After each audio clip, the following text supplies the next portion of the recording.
Hi, everybody. Welcome to Digital Health on Air. My name is Aditya, and I'm excited to be joined by Jon Copley, the Chief Innovation Digital Technology Officer at Franciscan Health.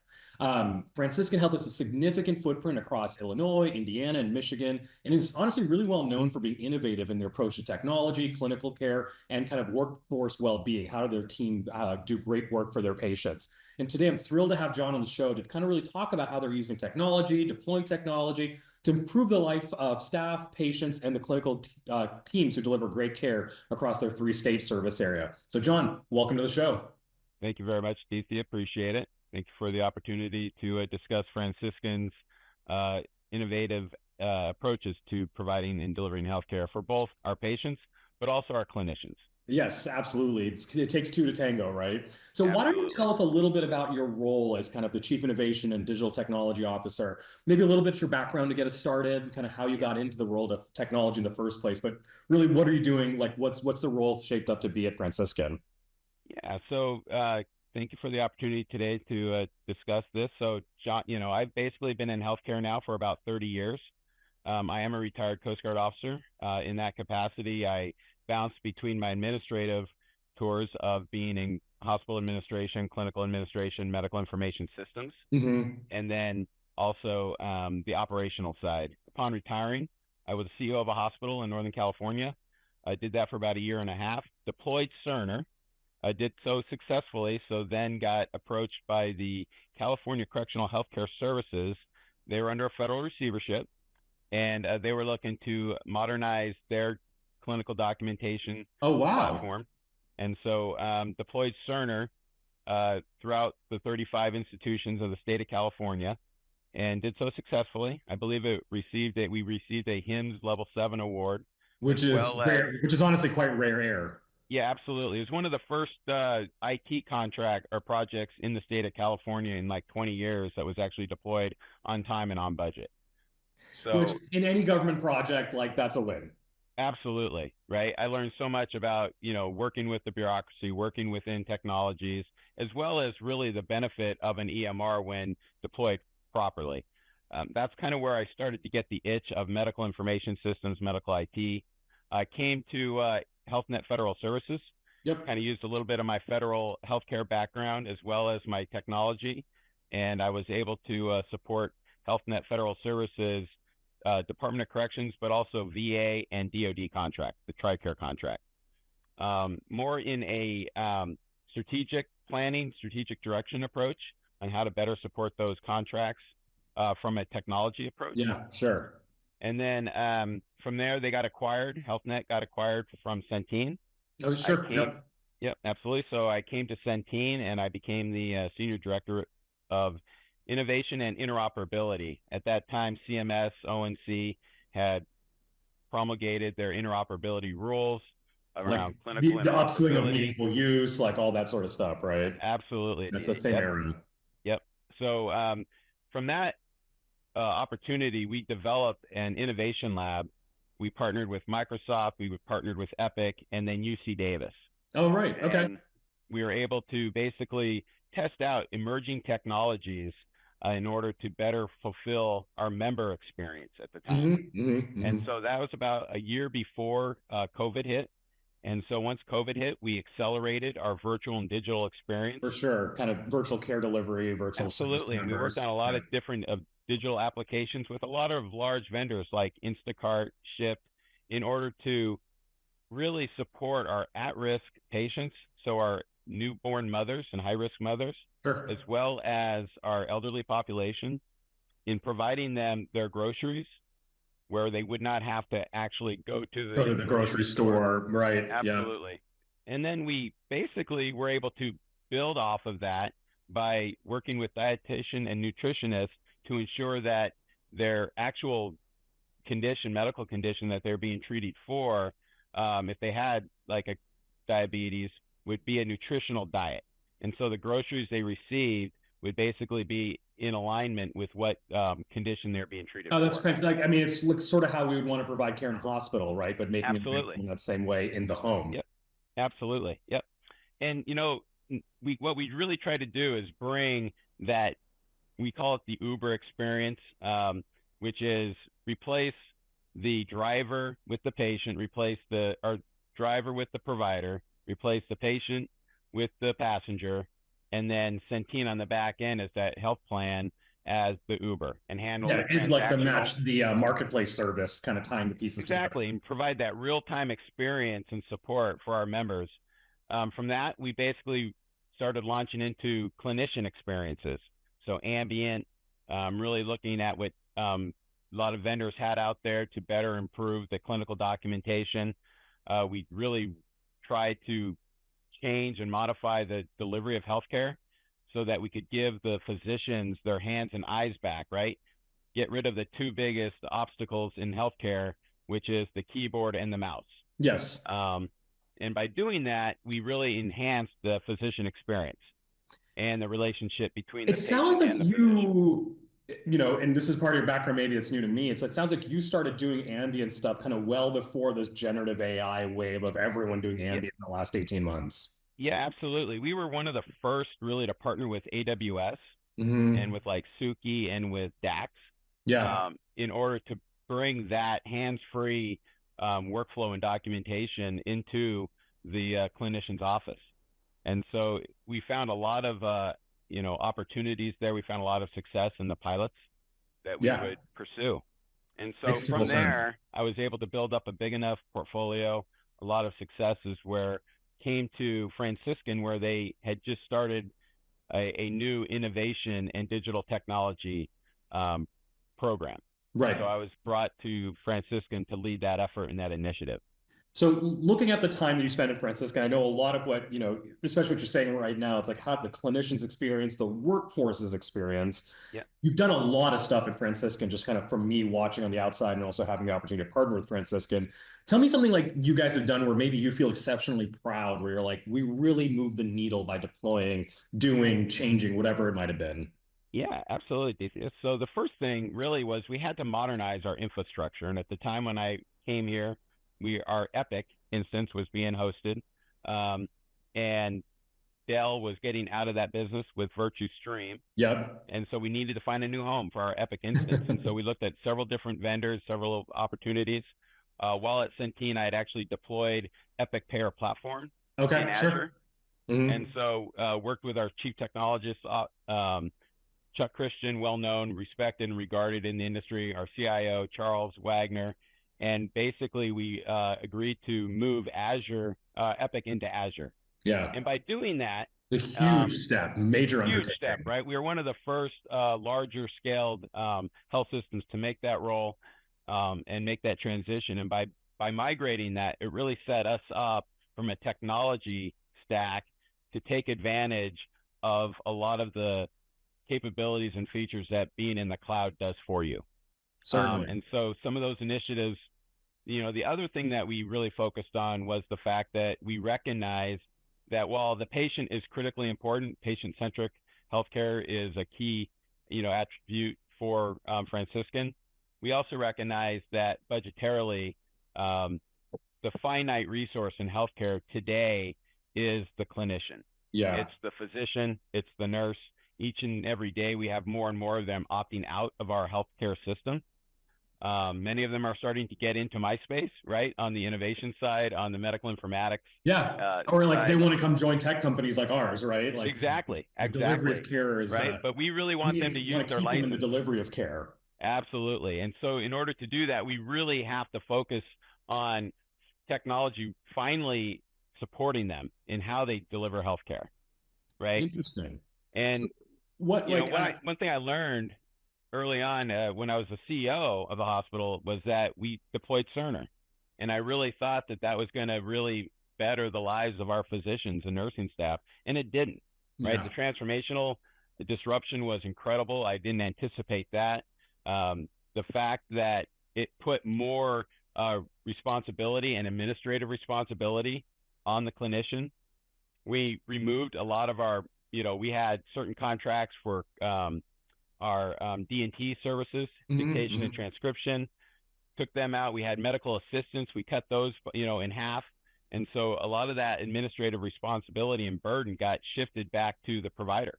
Right. And, and it's a little unique in that in healthcare itself, that happened with healthcare insurance. So when I was a child, right, my parents had indemnity insurance. My parents would submit the claim, Right. right, and then they would pay the physician, and then they would seek the claim to the insurer and hope for some sort of reimbursement, Reimbursement. right? Yeah. Yeah. And they recognized that, through surveys, that was probably one of the biggest detractors that insurers had, was patients having to submit that money. So they shifted that responsibility to the physicians. You're right. Right. And so doing, we did a little bit of that with technology and with the EMRs. It's And one of so, those things where like there is a fixed bucket of work that has to get done, right? And where and who is responsible for performing the labor. And I think the exactly. best case is technology reduces the amount of labor required, but it's not always the case, right? No, not at all. And, as I said, we at Franciscan identified that as a critical need. And by recruiting and retaining our trained physicians, as well as bringing in new physicians into our market, new nursing into our market, we'd be able to reduce the purchase labor cost to our budget. And so we really focused those technologies on that. Ambient, we spoke about earlier, is one of those areas that we're starting to deploy within our Franciscan provider network. Yep. We anticipate, like many other health systems, a significant satisfaction improvement from our physicians with that technology. We've deployed virtual nursing. Yeah, sure. Oh, yeah. At the bedside, right? I was going to ask at the bed. Okay, got it. Yep. Yep, at the bedside. We've started to leverage one of the cooler technologies is LiDAR through a vendor called Virtue Sense. Okay. And they provide telesitting fall risk prevention. Especially, I've heard this, the combination of LiDAR plus virtual nursing, especially in the oncology use cases, and especially where fall prevention is like just such a critical part of actually getting the discharge to happen appropriately, can have major like wins for the patient and for this, the staff, and the amount of labor required to maintain the patient in the bedside. Yeah, exactly. And so working with that vendor, what you realize is that with normal virtual sitting, minus the physical, right, the person who's actually in the room helping and watching, you end up with a ratio of anywhere from 8 to 12 to 1. So one virtual monitor can monitor 8 to 12 patient rooms. Yeah, or fall risk victims. Scale. Yeah. With, Virtue Sense, we can pretty much, the system, the application can pretty much monitor about 50. Wow. Okay. So that's like a, 5x improvement, 7x improvement. Absolutely. And you no longer have that virtual monitor position. So you're saving on resourcing there. You're using technology to replace a body. Yeah. And you have significant ROI with virtual sitting. Oh, that's incredible. So that's one of the, as I said, that's one of those technologies we're really trying to enhance and improve the lives of our nursing staff. So let's maybe take a quick second on that, like this workforce well-being. Like it sounds like you spent a lot of time thinking about, making the nursing job better, making the clinician's job simpler, all that sort of stuff. Kind of tell me a little bit more about kind of more strategically, like how are you thinking about that in terms of the priorities, in terms of like things that are important for you? Yeah, so that's like my number one priority. As I said, the patient is important, right? That's where the revenue comes from. But when we look at the healthcare market today, especially on the provider side, a lot of health systems are struggling financially to make their strategic goals and the margins. Yeah. And a lot of that is attributed to the amount of purchased labor. Secondly, it's the shortage of clinicians and physicians. So you have to drop service lines. Yeah. Right. Or you have to really start to go into the virtual and telehealth. And hope that carries the bag, right? Exactly, right? So more and more of that's getting shifted on there. And initially it was out of, COVID and patient safety, staff safety. Right. Well, that's now getting to be almost table stakes, where you have to be able to provide that, because many patients really do, appreciate the ability not to have to get up, drive in, deal with traffic, deal with parking, those types of applications. And so the physicians are starting to like that, but now more and more of their workload is getting shifted into that virtual, right? Yeah, and it's a trade-off, right? Because, it's hard for even like the admin side, like do you make it a virtual day for the doc, or is it like peanut butter across the day, or is it Swiss cheese through the day? And how do you maintain RVUs through it and all this sort of stuff too? Exactly. And so the other aspect to this is by bringing virtual and then the physical, because eventually the patient needs to get hands-on with and in front of that clinician. Yeah. And what we've recognized is both from a clinician satisfaction, but also a patient satisfaction, is that our virtual workflow does not align well with our physical workflow. So when that, for example, patient comes in, if they're on my chart, they could, if you turn on the app, have, obviously e-check-in is a common feature of my chart. You have the ability to, and it's part of that check-in process. You can also turn on your GIS, so it'll let you know when you've arrived. On my way and all that. On my way, I've arrived. Certain health systems have the ability to identify open parking, closest parking to where that clinic is, right? To really help with wayfinding capabilities. But inevitably, you still have that workflow where you do e-check-in, you show up at the clinic, and they still have you either do another check-in through a kiosk. They hand you a piece of paper, worst case scenario, or they hand you the clipboard with the paper and have you fill out, another form that you've already completed electronically. And what you realize when you ask the question is that they don't actually look at that. At seeing the flag inside the chart, they're like tilt down and see that thing. Yeah, exactly. Totally. They just take the paper, and now you have a paper document that you've got to digitize and got to get it attached to that patient scanning record. All this sort of nonsense, right? So now you're adding additional costs, additional workload to a system that you've already basically completed and fixed digitally, right? So you've already transformed it. So now you have two competing parallel workflows doing redundant work, and it's, as I said, creating friction and burden on the clinician and the clinical staff, but also the patient. And one of the hardest things, obviously, in any scenario, and you as a leader, I'm sure you'd be sympathetic with this, is changing software, changing technologies, actually quite easy. Changing people's processes and built-in kind of operational procedures is incredibly hard. But I think one of the things that you guys have recognized, you've been recognized by the Class Arch Collaborative at making the physician's EHR experience better. So you're clearly doing something right there. Like, I'd love to hear a story around like how some of that stuff you did make that change happen, how you actually were able to deploy these things so you're not doing like the double data entry or whatever it is. Yeah, absolutely. That is really unfortunately, it's that I give all credit to our VP of Application Development, which is Scott Crawdell, and our Chief Medical Informaticist, Dr. Dick Roskin, Dr. Joe Schnecker, and then Tina Patterson, our Chief Nursing Informaticist. And that team really focused on the applications within Epic and the workflows within Epic to pull out any of those friction points. Because they work directly with their fellow practitioners, they're able to understand what their real needs are. They understand the system and what it can do. And then you bring those newer capabilities and features that, for example, Epic offers in order for them to interact with the EMR, but also interact with the patient. And that enhances those class scores and those surveys. It sounds like kind of the magic sauce here is you have first among peers, kind of like, the Chief Justice, right? Like sitting in saying like, I am among you, but I'm also helping to make this change, whether it's on the nursing side, the medical side. The peer level change management seems to be a key. It's like the U.S. Marine Corps. Everyone's a rifleman. Well, we're all in the battle together with our clinicians side by side, because we know that we rely on them in order to really give us the opportunity and technology to support them. And if we fail, we're going to lose them for good, right? We lost a lot of our clinicians with EMR and meaningful use 1, 2, and 3. Yeah, sure. And this is an opportunity from COVID. We were forced to make this huge pivot to digital healthcare and did the digital experience. And we're at that tipping point right now with clinicians where there's no joy in healthcare.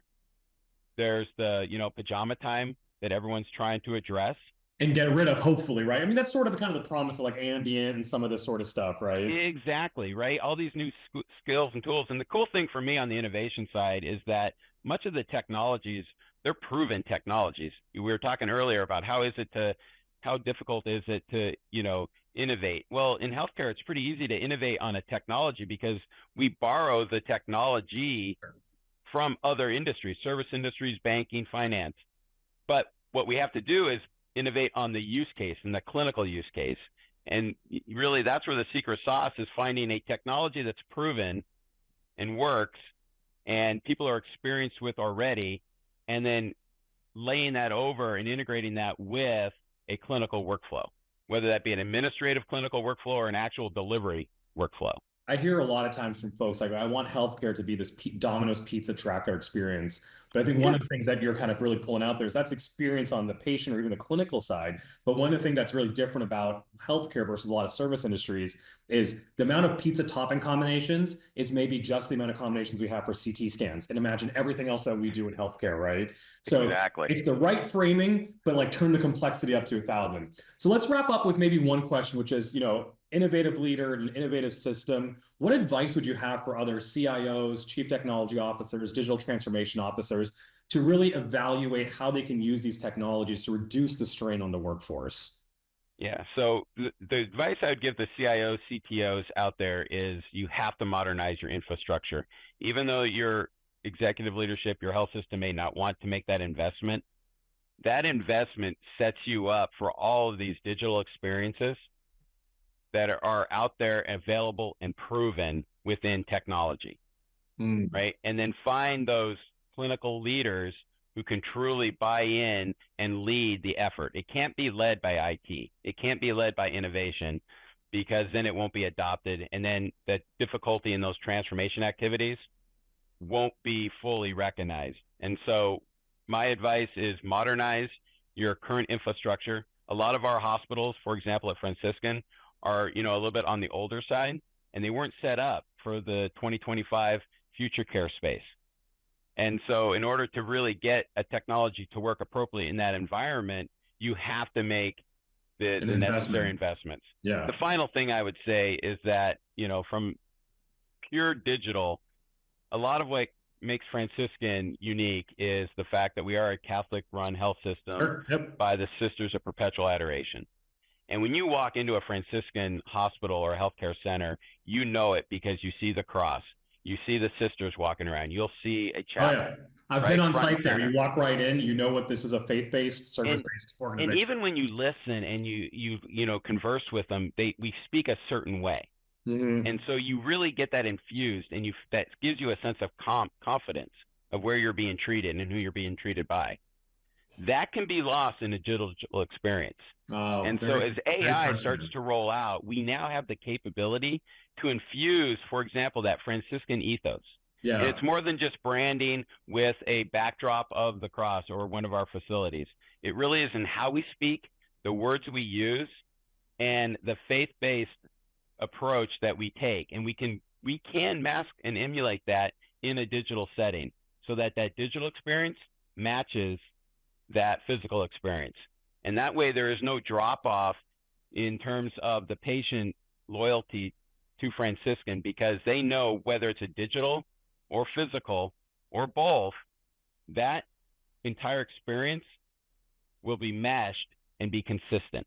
Yeah, it's to live the values no matter where the service and the care is delivered. Exactly. And I think that's the next step that we at Franciscan, but we in the healthcare system really need to do. So as AI starts to roll out, as all these digital capabilities and features roll out, we still have to maintain what makes that health system unique. Yeah.